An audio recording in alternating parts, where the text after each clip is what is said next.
this is a grim moment. The moment of... When the blue of the night meets the gold of the day, someone waits for me.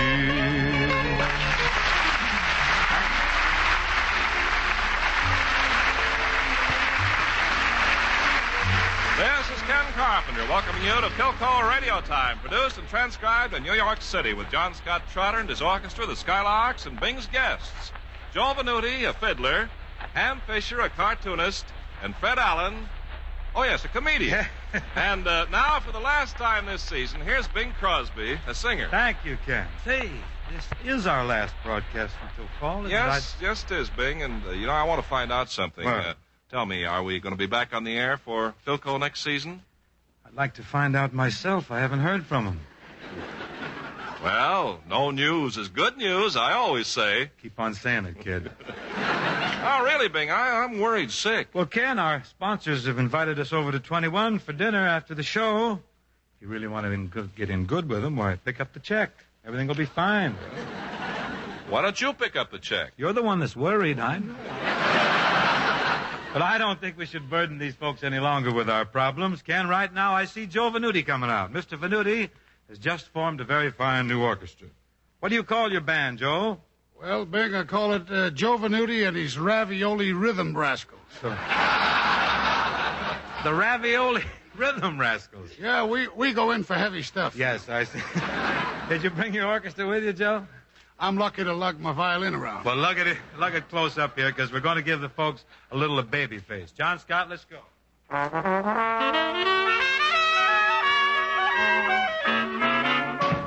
Baby face, you've got the cutest little baby face. There's not another one can take your place, my little baby face. My poor heart is jumping. You sure have started something, baby face.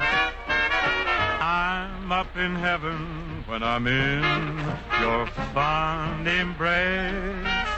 I didn't need a shove, 'cause I just fell in love with your pretty baby face.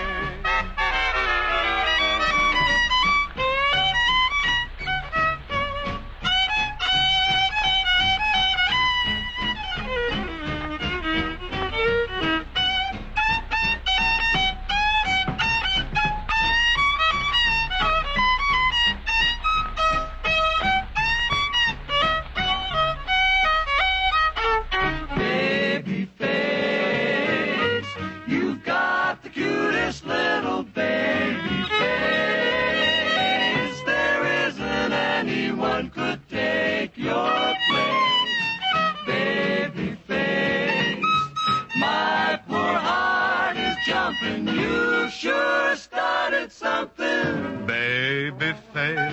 I'm up in heaven when I'm in your fond embrace. I didn't need a shove, 'cause I just fell in love with your pretty baby face. Pretty Una, with your pretty baby face.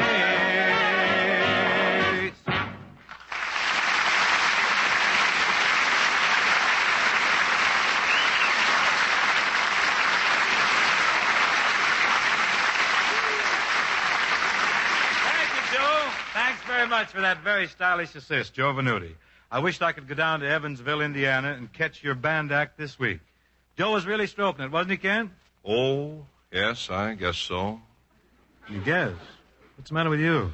Well, Bing, I feel low tonight. You know how sentimental I am. No. How sentimental are you?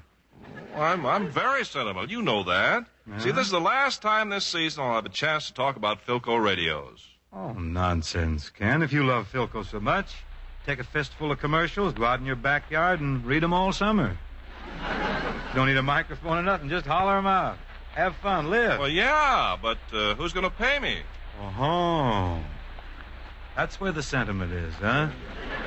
I got to get you off that Al Jolson show. I can see that. No, I'll tell you what, Bing. I'm so crazy about Philco radios, I'll talk about them all summer, whether I get paid or not. Isn't he sweet? Isn't he fun? And folks, if any of you are hankering for a good old Philco commercial during the hot weather, you just drop over to Carpenter's backyard. He may even come up with lemonade, sandwiches, and everything.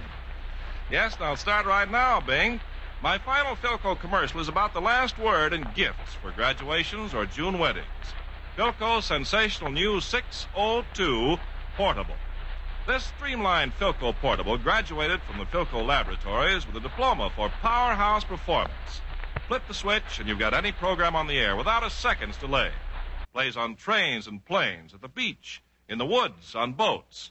And its long-life Philco battery gives you many more hours of playing at less cost per hour. Lemonade, sandwiches, No, Bing, please, not yet. Wait a while. Its sleek plastic cabinet makes the Philco 602 a real honeymoon special in your choice of 4 smart colors: ivory, tan, maroon, or blue-green. Give a gift with a lift to June graduates or June brides. A new portable radio from Philco, the leader.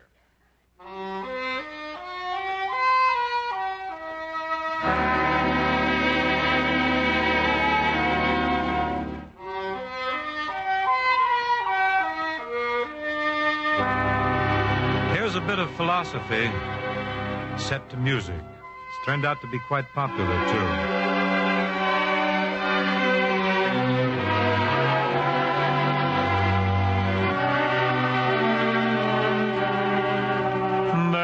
Was a boy, a very strange, enchanted boy.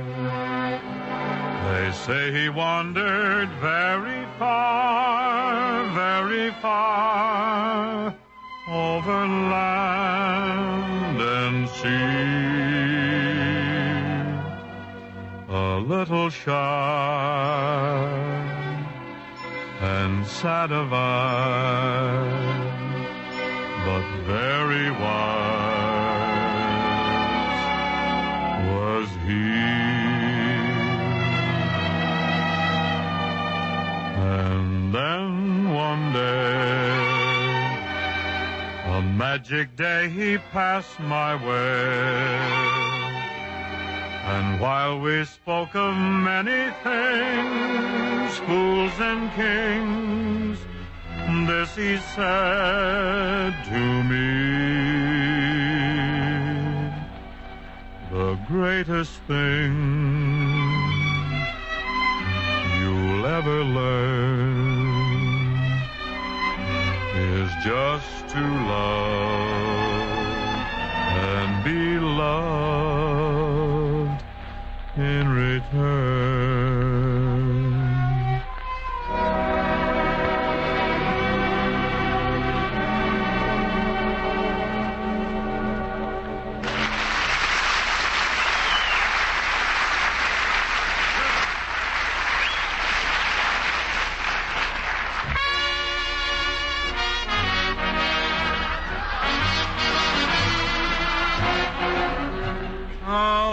The memory. How wonderful to hear that tune and not to have Bob Hope standing here.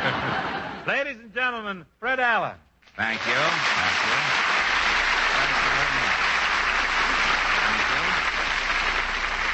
you. Well, good evening, Bing. Good evening, Fred.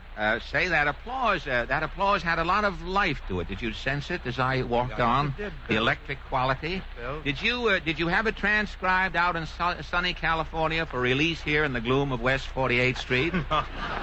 No, Fred, that applause came from those lovely people sitting out there in the audience. Really? They're either glad to see you or they're trying to stir up a little air conditioning. Well, we haven't told any jokes I yet. don't think... Why should they want to condition the air already? The air is in rather bad condition. But, Bing, before we go any farther, where have you been hiding out since you've arrived in New York? Where have you been? Hiding out? Yes. I see your brother Everett around in the automat at Natick's and all the other night spots, but I never see you. Well, only one of us can afford to be a playboy. I come to the big city to work. Everett came to eat. You know, I figured that being any man who wears a charm bracelet with a full-size knife and fork dangling from it.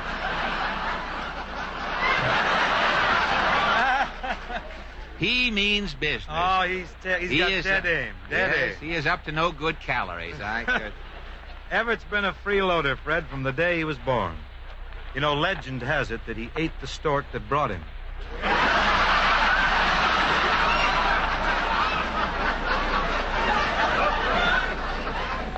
Well, I saw him in action down at Nino and Nella's the other night. Yeah, he goes down to Nino and Nella's for barbecued goat. Oh, really? Mm-hmm. Well, confidentially, Bing, he didn't stop with the goat. Nino is missing. Oh.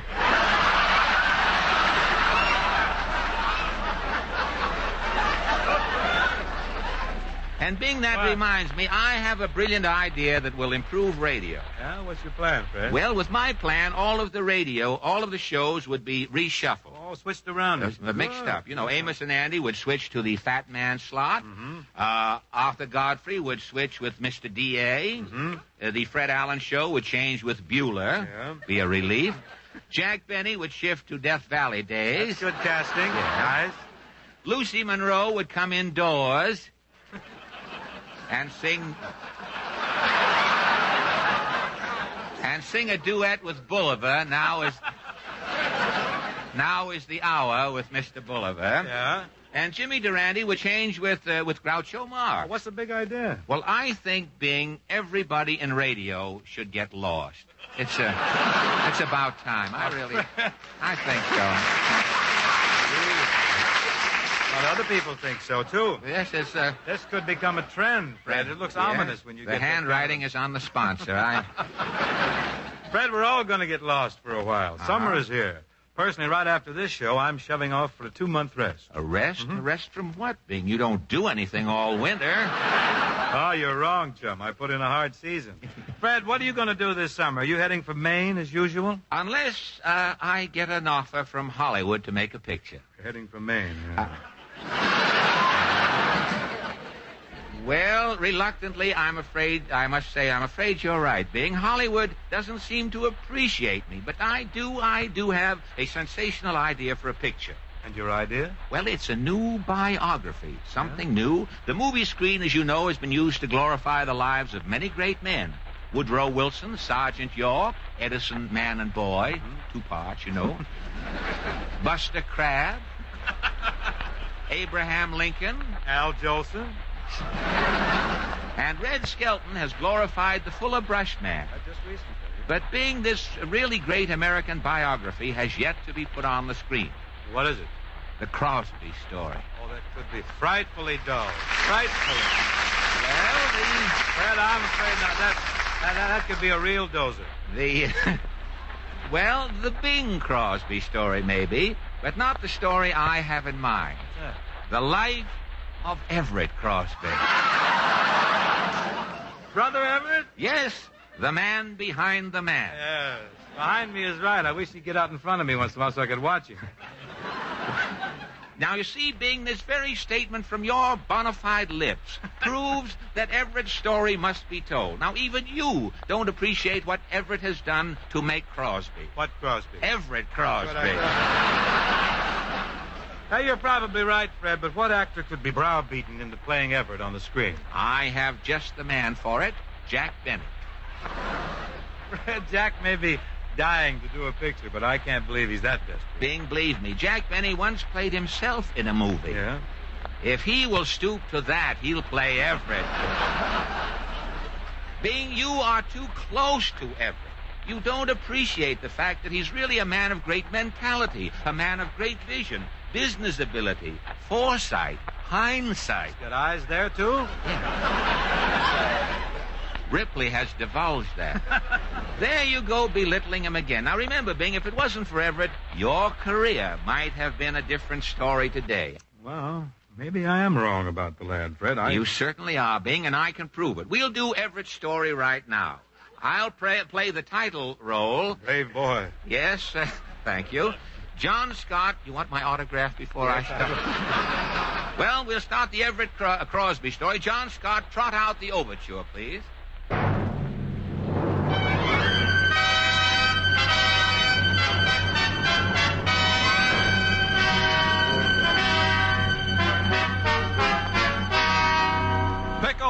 Productions, if it's a pickle production, it's a dilly, presents Forever Everett, or The Man with the Eyes Back Yonder. Our story opens in Spokane, Washington, many years ago, when we first meet young Everett. At the age of 6, he was like any other normal 3-year-old American boy. Even at the age of 6, Everett had a tremendous appetite. From the outside, he looked just like a boy. But inside, he was an A&P warehouse. My motto is, feed a cold and starve nothing. Everett was also a musical child. He could play a guitar, and he could sing. I'm just a wayfaring stranger, a-traveling through this world of our woe. Oh, Everett! Everett, come here. Yes, Peter, what is it? My boy, it's time I had a heart-to-heart talk with you. Yes, Peter? Son, why don't you take a powder? No, Peter, I'm sticking around until Bing is born. It wasn't long before the stork paid one of his frequent visits to the Crosby home. And Everett said, Just listen to that baby. What talent. I predict someday this baby boy will be one of the world's greatest singers. Baby boy was my sister Catherine. But Everett was patient and waited for Bing. While other boys his age were out taking long walks in the country and splashing in the old swimming hole, Everett was taking long walks in the local cafeteria, drooling and feeling the food. Everett Crosby, I'm going to call the manager if you don't quit running your fingers through that succotash. Now, wait, I'm not running my fingers through it. I'm counting. You ain't putting enough corn in it. It's all sucker and no tash. It wasn't long before the stork paid another visit to the Crosby home.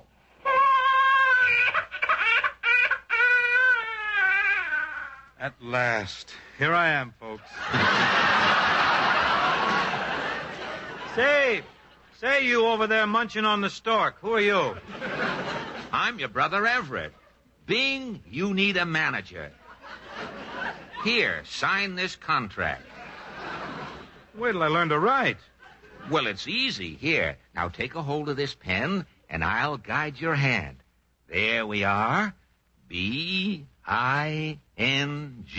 Isn't this fun? Yeah. Now, Bing, I better teach you to sing, too, you know, in case my pipes ever go bad. Gee, where's Ev? I don't know if I want to be a singer. I'd rather be a lawyer or a doctor. To be a lawyer or a doctor, you need brains. Remember, Bing, you are a Crosby. Oh, yes. As time passed, Bing's voice improved, and he got a job singing for his supper, which Everett ate. We find them now discussing a trip to Hollywood, which in those days was just Metro and Goldwyn. The town was so small it had no mayor. I tell you, Bing. I tell you again, Bing, this is the big chance we've been waiting for. Now, there's a place in Los Angeles called the Coconut Grove. That means work. Are we going to sing there? No, we're going to pick coconuts.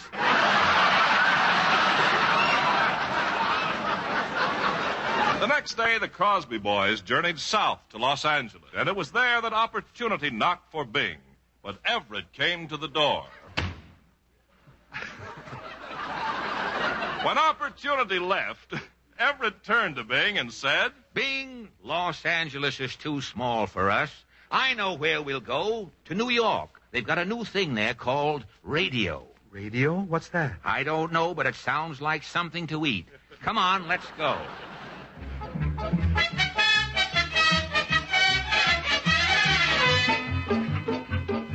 In New York City, all business is discussed at lunch, a custom which quickly catapulted Everett into a business tycoon. Waiter, more bread. More bread there, waiter. Where's the waiter? Everett. We have an appointment to have lunch with John Sims Kelly, the president of the Oyster Bay Broadcasting Network. Oh, really? You'll be finished lunch before he gets here. Is there an hour in this month? Can we take it? Don't worry. I'll eat another lunch when John Sims gets here. Here's Mr. Kelly now. Good afternoon, gentlemen. How do you do, Mr. Kelly? Hello. Hey, waiter, more bread. Where's that waiter? Get more bread. It's the breadsticks, the long ones. Excuse me, please, gentlemen. Here's your antipasto. And now, here's the contract. Just a minute. Hold that contract. What's this? One anchovy on an antipasto? Why, even Noah's Ark had 2 anchovies on it. I'm going out and see that chef. I'm a big businessman. I won't stand for this. And so it went. The guiding hand of Everett Crosby shaped the destiny that was Bing's. Radio, records, personal appearances, motion pictures. No one in show business will ever forget one historic movie conference in the Brown Derby restaurant in Hollywood between the Crosby brothers and a famous director. Bing, me boy, this idea I've got for you is one of the most sensational things that ever popped into me brain. I tell you, it'll make a wonderful motion picture. I'm calling it Going My Way. Hey, flannel mouth. What was your name again? McCary. Never heard. McCary. Never heard of it. Never heard of either of you. Pass the bread. Pass the bread. Pass the bread, somebody. Waiter, get me another Coke.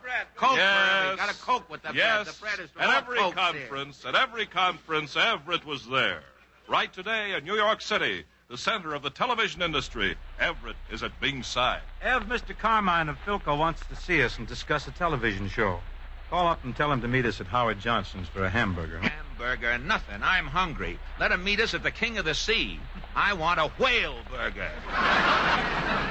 Thus it has been, and thus it will always be, as the brothers Crosby go down through the ages. But Bing lives in mortal fear that one day, when he's old and gray, he'll have to turn to Everett and say, Ev, I'm an old man. I'm going to have to stop singing. You double-crosser. You old tottering double-crosser. You quavering double-crosser. Triple-cross. You do, and I'll have my revenge. Bing Crosby, you stop singing, and as sure as my name is Everett Crosby, I'll stop eating. No, not Yes, no. yes.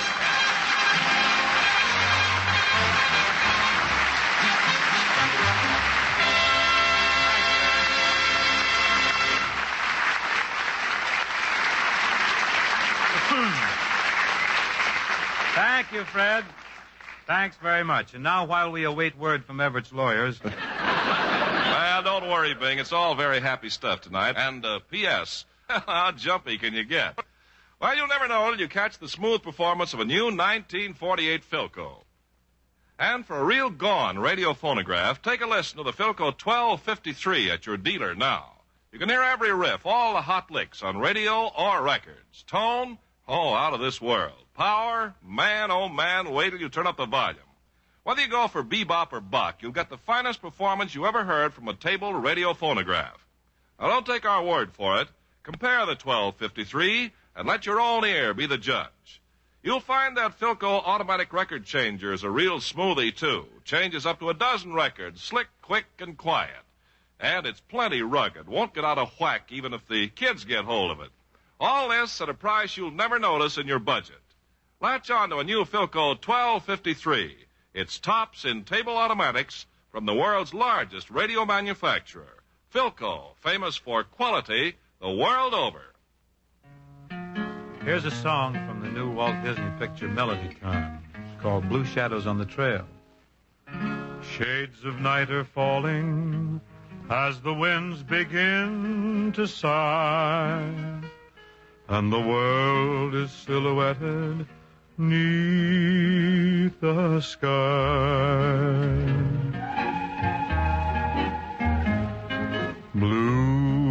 Blue shadows on the trail,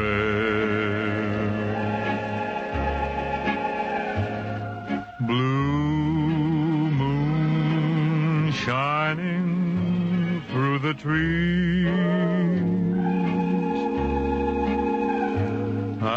a plaintive wail from the distance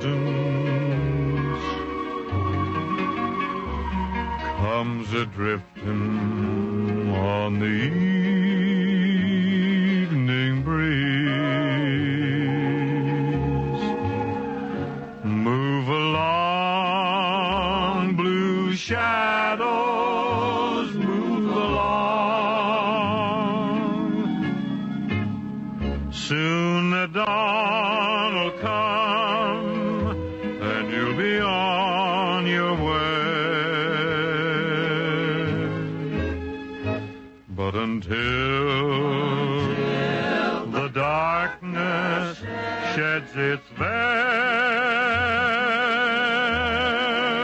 there'll be blue shadows on the trail.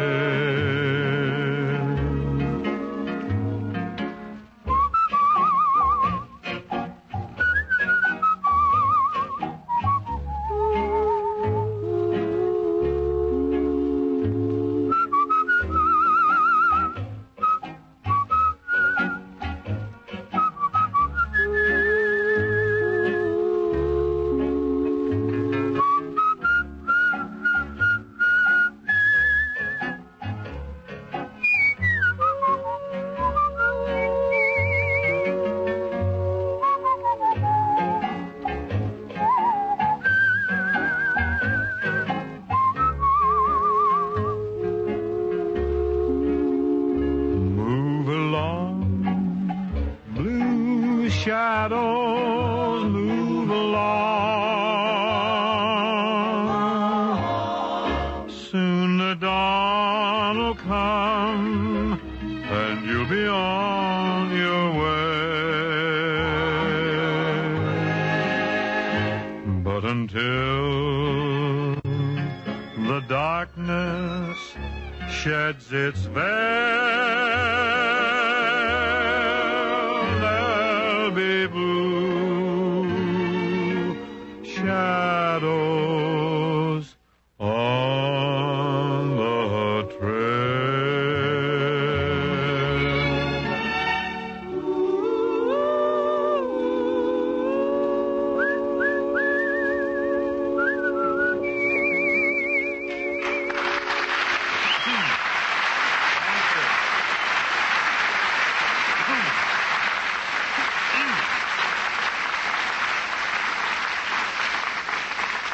Well, before jumping the shadows up the trail, I think I'd like to thank Fred Allen for dropping in, helping us to carry the ball across the finish line. Well, thanks for that out-of-season football simile, Bing. Not very timely, was it? No, it's a little out of season. Say, you don't think Everett is going to be mad at us for ribbing him about his passion for food, do you? Oh, no. This broadcast will probably get him the good housekeeping seal of approval. Say, that's right. You know, he may become the first individual to be recommended by Duncan Hines. Certainly. People will point at him on the roadway. Duncan Hines recommends this boy. Well, it's Follow getting him and get the groceries. Yes, he's got him on him. And say, it's getting late, Bing. I thought you said Ham Fisher, the cartoonist, was going to be on the show. I've been standing around here, but nobody will talk to me. Well, how are you, Ham? Hi, Bing. Well, Ham, this isn't television, you know. What are you going to do? Draw a picture of Joe Palooka with a scratchy pen or... No, Fred. Ham's got big news for the many followers of his comic strip. Oh, really? In tonight's papers, Joe Palooka finds his sweetheart, Ann Howe, after 2 years. Really? What's that got to do with Everett? Well, Everett's a big Palooka. I mean, he's a fan. Oh, I see. Big fan.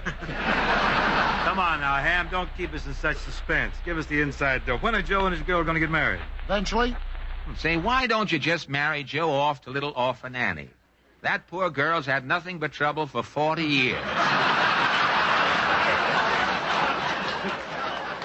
Well, Ham, really, before you go, I want to tell you we all think you're doing a grand job.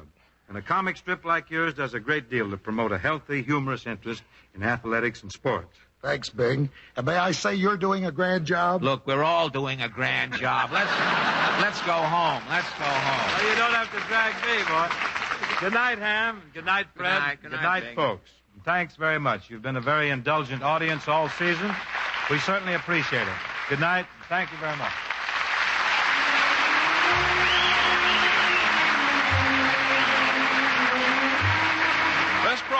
was produced and transcribed in New York by Bill Morrow and Myrtle McKenzie. On behalf of the Philco family, its distributors and dealers everywhere, we wish to thank our listeners and remind them that we'll be back next fall. Meanwhile, keep your eye on your Philco dealer for the newest thing in radio from Philco, the leader.